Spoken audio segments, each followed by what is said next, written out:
One of these 401k changes in 2025 might help you if you're not retired yet, but you just have to take one step to get the benefit. So I'll start with that one, and then I'll share two other big ones that's changing 401ks in 2025.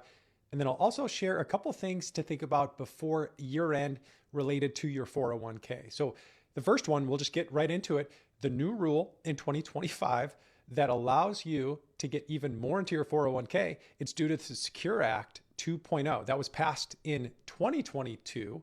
And it says that people who are 60 to 63, they're going to be allowed to contribute a little bit more, an extra $11,250 into their 401k on top of their normal contribution. So here's what it looks like just in the picture. So this is for 401ks and 403bs, TSPs, 457 plans. The normal contribution amount in 2025 is going to be $23,500.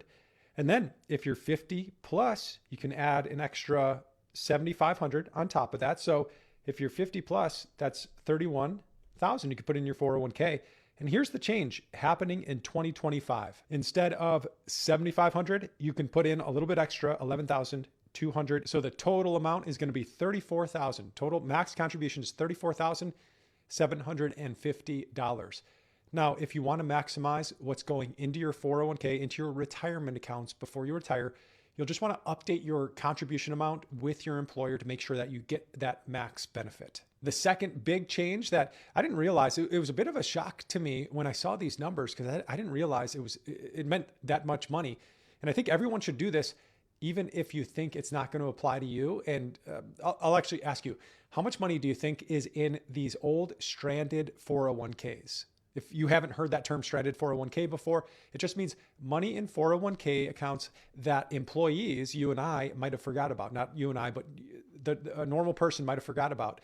And, because people change jobs, or sometimes the custodian changes at the 401k, or it's just money that was rolled over. They thought all of it was rolled over, but not all of it was.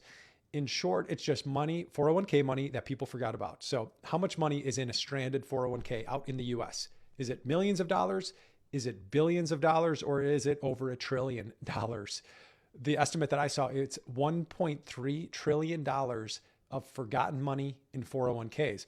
So here's the thing that's changing in 2025. They're going to create a searchable database that's going to make it easy to track down old retirement accounts before they get turned over to the state. That's going to be the US Department of Labor.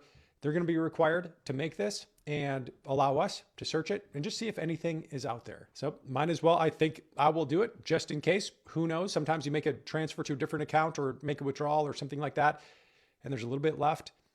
Can't hurt to double check. So I think that might be an interesting, it's an interesting thing I would do it is the short answer. And then number 3 is the employer match is changing, meaning that there's going to be a few more options for us on where we want our employer match to go. So let me just pull this up on the screen. Now, traditionally, if you contribute to your 401k and say you put $10,000 in for the year and the employer matches $3,000. So usually you'd have $13,000 in the 401k. But in 2025, there's going to be 3 other options on where you can decide the match to go. So it can either go to student loans or an HSA or an HRA. That HRA is the health reimbursement arrangement. The HSA is the health savings account. Now in 5 years, this is going to be the norm, but in 2025, only employers that request this from the IRS and fill out the necessary paperwork are going to have this option. So if it's of an interest, might as well bring it up to your employer, show them that it's important to you, or the 401k custodian, and see if what they're doing. Maybe they're introducing this. It's at least good to know about. But now let's move on to a few things to do before year end.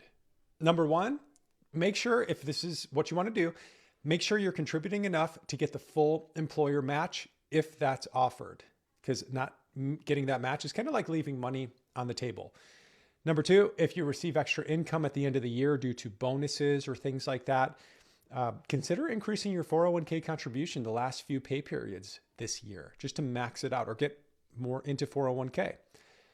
Third thing, review the investment mix. Just very simply, how much in stocks to bonds, right? What's the risk level of your 401k? Doesn't hurt to look at it a little bit closer towards the end of the year. And then also number 4, review the beneficiaries on the account. We've seen quite frequently people don't list when they're signing up for a 401k. Maybe they were much younger.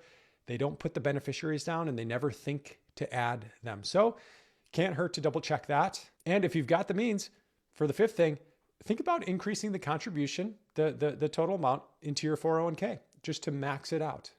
So those are a few things to think about before the year end. And then also, if you're retiring soon, here's a video on tips to do before the end of the year related to your 401k, more investment focused if you're interested.